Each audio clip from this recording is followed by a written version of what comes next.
Well, I'll start by this. Y'all like this shirt?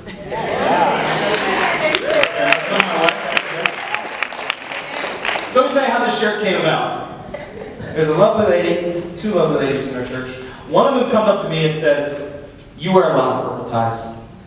I say, "I do wear a lot of purple ties." In fact, they hang in my office. There's like 3 of them right now because somehow I don't take my ties home. I don't.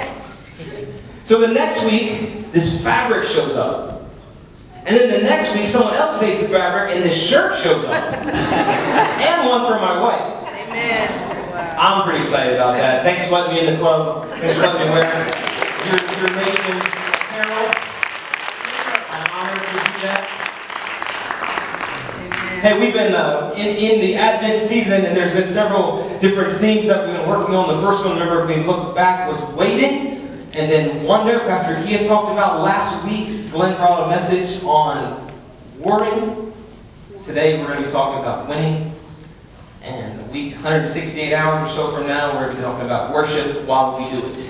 All right? So if any of those are not connecting with you, I encourage you to get on the CCF's YouTube channel. Just go to YouTube, put in our address. It'll come up, 10411 Greenbelt Road. And catch up, because all that stuff is on there. Hey, as we talk Advent, as we talk things, it's easy to get lost in the season. It's easy to get lost in this season of really, it's a season of receiving. We say it's a season of giving, but often we interact as if it's a season of actually receiving things.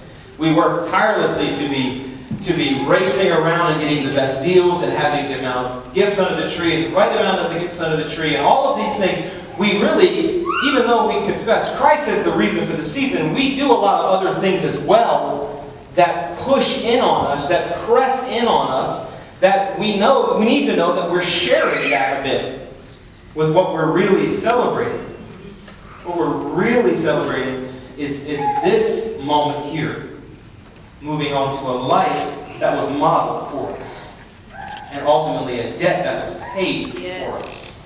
And we're going to try to connect all that today. But it would be easy for you to think that today we bring some message out of Luke 2 or something like that. It's really not what we're going to talk about. We're not going to be there. But we are going to talk about the Spirit of God. So the Spirit of God comes and dwells with man. And we read about that as Jesus comes. But we're going to roll it back just a little bit further. And we're going to go to the book of Ezekiel. And we're going to hang out in the 47th chapter. You see, we live under the curse. God designed this relationship that was in the garden. And in the garden, God created man, woman, lived perfect. All these things happened. And then sin entered the equation, and there was a curse that came. And with this curse, what do we know about? Pain and suffering and death and work and childbearing pain. And the ground puts up thistles and thorns, and everything just becomes a bit more difficult. And there's a gap now. Bigger than all of that, there's a gap now between us and God. That He did not intend for that to be there. Amen. But now there's a gap. We sing a song. We don't sing it. It's been sung for hundreds of years, Joy to the World. But the third verse of it says, "No more let sin and sorrow grow, nor thorns infest the ground. He's come to make His blessings flow, far as the curse is found, far as the curse is found." So the curse is found where? Everywhere. Everywhere. There's nowhere that the curse is not found. Glenn loves that verse. Bishop Glenn loves that verse. I'm sorry if I cough in this mic. Forgive me. I'm struggling with a cold. So the curse is everywhere, and Jesus came to bring blessing to all of that. Like there's not an area that we get to segment off to say that area does not merit or is not worthy of Jesus' redemption. Like He came for everyone but that. That doesn't exist. Many of us operate that way, but we have placed that here. That's not a quality of God. Amen. It's just not in there. But I want to talk about Ezekiel. Ezekiel, if you read through the book, and it's a great book to do a big study on, he was a man who got a lot of visions. He got to see a lot of stuff. Some neat things happened. Spend some time to read Ezekiel. But we're going to go to the 47th chapter of it. I'm going to start reading here. Let me set this up a little bit. Ezekiel is having a vision. Someone is showing him a glimpse of the presence of God. Letting him actually see into how the Spirit of God is flowing. Let's read this. The man brought him back to the entrance of the temple and saw the water coming out from underneath the threshold of the temple towards the east, for the temple faced the east. And the water was coming down from the south side of the temple, south of the altar. He then brought him out to the north gate and led him to the outside of the outer gate facing east. And the water was trickling. I want you to follow these words as we go, okay? The water was trickling from the south side. As the man went eastward, he measured out a line with his hand, measuring off 1,000 cubits. Cubits is like from here to here. It's like an arm's length. So it's a relatively far distance.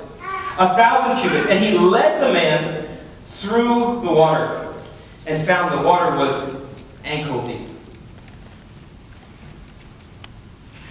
He measured off another 1,000 cubits and he led the man through the water. And now the water was knee deep. He measured off yet another 1,000 and led the man through, and now the water was waist deep. He measured off another 1,000 of the river, and he couldn't even cross it anymore because it had risen deep enough to swim. Think about how water works. If I dumped that big cup of water right there and I just dumped it out, that water naturally will disperse. That's what happens when you dump something out. It disperses. It filters and goes out into nothing. This is very counterintuitive to the way that even works. This is saying that the source is here. But as that source is taken out, that deepens and gets richer and richer. But this is what we want to keep going a little bit on this.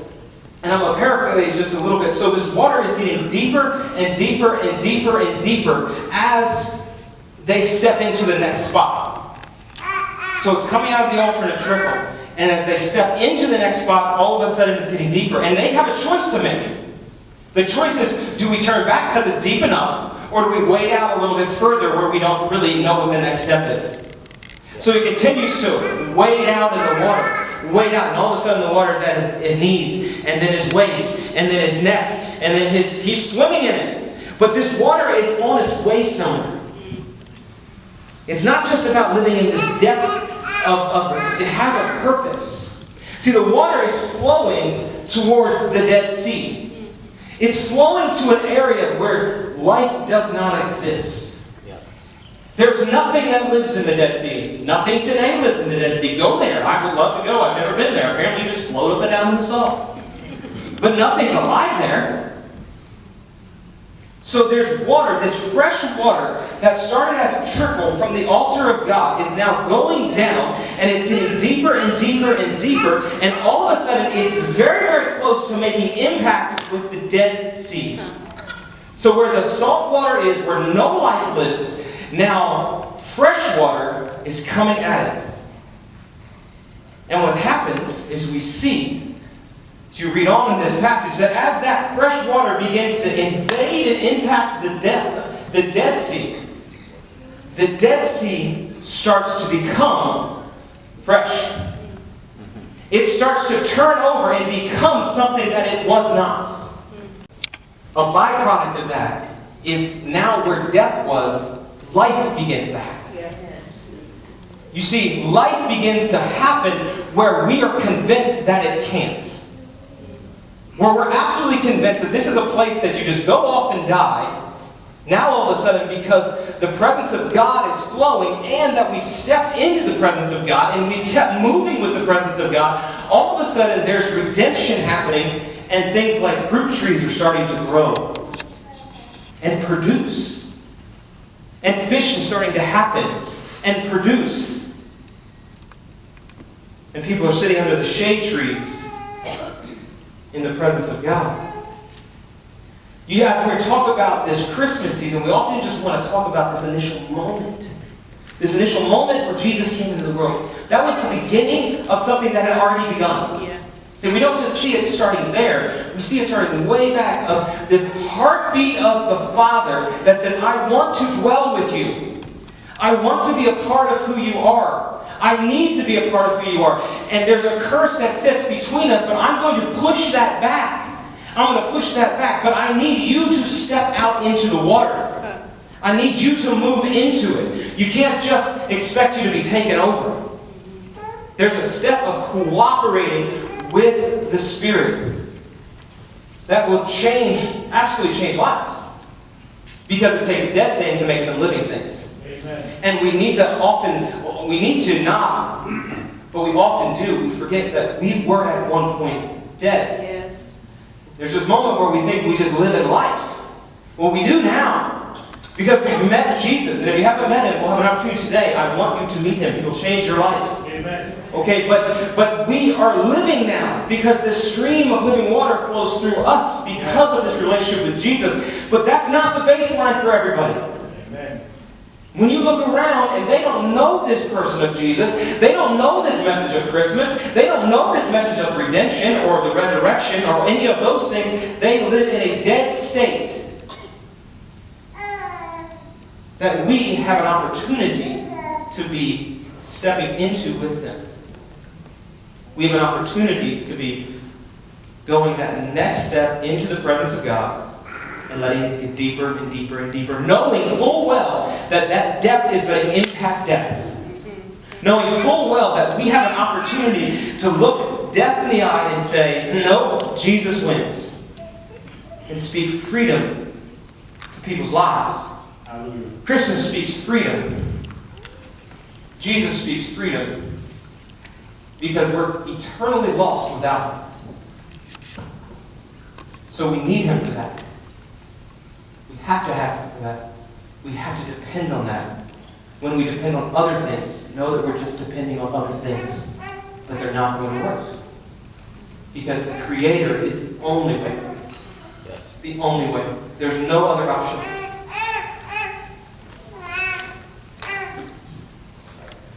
Believe that as we train ourselves in moments like Sunday mornings and in the park,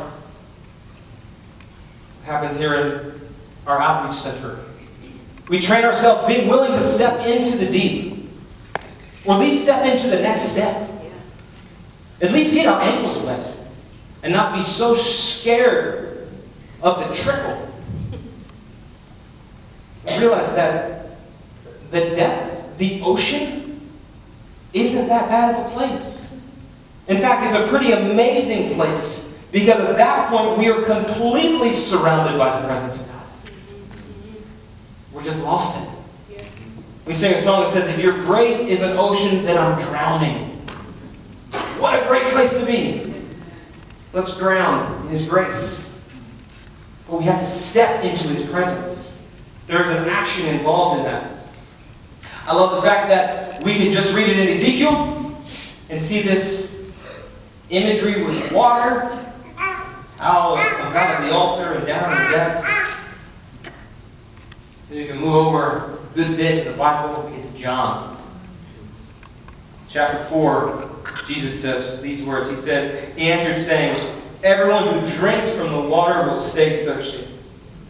But whoever drinks from the water that I will give them will never thirst. Amen. Indeed, the water will give them. It will become springs of living water for them. See, this imagery of us moving out is not just to go out and get wet, but knowing that this is the redemptive flow of how the Father works. Yes. This is how it works, that His presence is extended for us to come into. That He's constantly calling us into that. So as we're doing blessing bags, as we're singing in the park, as we're doing all these things, it's because He's drawing us into the depths of His presence. Yeah. He's drawing us into the next steps of that. Last week, Bishop Glenn talked a lot about obedience. Some of drawing that in is obedience. Of just stepping in, because He says step in. He's a good Father. Yes. And it's good to step into it. Yes. It's good to be a part of it. Friends, the experience that we have shared because we've met Jesus is one that must be extended, and we have to figure out creative ways in which to do that. It's not a one-size-fits-all, but it's the same message for everybody. Yes. There's nobody that this message does not apply to. That's right. There's nobody that says, I need to get a different angle of that. It's good for all of it. But we've got to find ways that we believe enough to step out into that one step of uncomfortable. Many of us, it is walking around finding people. Many of us, it's the guts to just open up our mouth at work.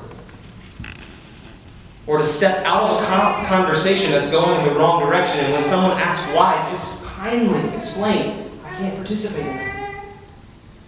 That's not how I read, how I work with Jesus. And not be scared of His name. And not be scared to say, hey, there's a way forward with your marriage that's falling apart. Can we pray about it? To say there's a way forward with your kids. Can Jesus speak to it? There's very relevant ways that we can step into the deep one next step if we look just right around us. Yes. They're not that far away. Amen. They're actually right here, but they require this. That's it. Just one little step in, and depending fully on the power of the Holy Spirit to make up the difference. Him to say, I don't know what to say, but I know you're the answer, so I'm just going to make myself present right here. Yes, Lord. Just going to be here. That's right. And I'm going to be obedient to open up my mouth. Because I'm confident in this fact, you're enough. My own skill set, I don't know so much. Yeah. But we're not asked to bring that. We're asked to bring that to the foot of Jesus. And then He takes it and makes the difference. That's right.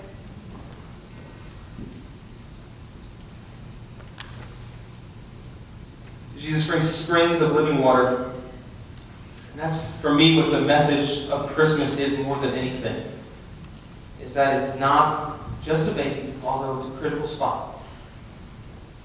But this perfect child had a task that He agreed to.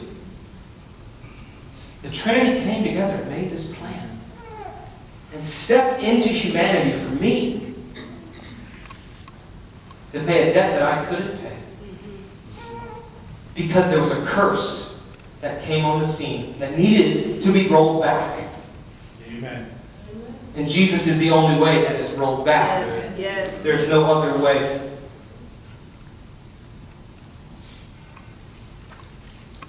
We're going to spend some time around the altar in a little bit. But I wanted to close with a particular verse. That if you read through Ezekiel 47, we took a little bit of a break there, all the way down to the bottom. And I feel like this is really important for our time right now. The time we live in, what we're seeing on the news, even maybe what's buried in our own hearts. It says this: you are to distribute the land amongst yourselves according to the tribes of Israel. You are to allot its inheritance to yourself and for the foreigners that are among you who have children. You are to consider them as native Israelites. Along with them, you are to allot your inheritance among the tribes of Israel. In whatever tribe a foreigner resides, there you are to give them their inheritance, declares the sovereign Lord. These boxes that we've placed, that's not God's plan. Amen. The creativity of those boxes is the fingerprint of God. He didn't make us all the same. He wanted us to be different. Yes. He wanted us in different spaces. He wanted us to speak differently. He wanted all of these things because it shows the creativity of God. But these boxes of you're worthy and you're not are not the heartbeat of Jesus. Yes. Yes. Amen. So in our society right now, we're seeing a lot of this, of who's welcome and who's not. Who's worthy and who's not. Friends, if your heart is beating, you qualify. Yes. And so does everybody else. Yes. That's right. And in 2017, I had this feeling in my heart we're going to start to see this in a really real way. Yeah. Because the environment is prepped for this. Because there's so many people that are going, evil is out there and safety is in here. But I read this saying, the Word of God, the Spirit of God is flowing out of here into those areas. Yes. Yes. So the safety walls have to go away. Yes. Because we're flowing out of that. Because in here it's shallow and out there it's deep. Yeah. Yes. See the difference? Out there it's deep. Yes. Amen. So our fear says, don't go out there because it's dangerous, because those are different people and we don't know how that'll work. But God is saying, go out in the deep. Amen. Stop being so scared of our safety. Yeah. But don't underestimate our safety, because the Spirit of God was flowing from here. That's right.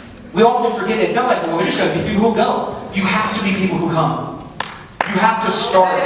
You have to be a part of this. Because you will run dry. Your well will empty out. And you're going to go out in the deep and go, that was fun, and you're going to be bone dry again. Because the flowing keeps the water fresh. Amen. The flowing keeps it happening. Yes, Lord. You can't have the salt take back over. Yes. I challenge us in this upcoming events in our future. If it's in BC at the park, if it's David's tent, if it's working with immigrants, if it's opening our doors to people who need a safe place to be, whatever it is, know that we're on the same exact playing field with God. Yes. We're His children. They're His children.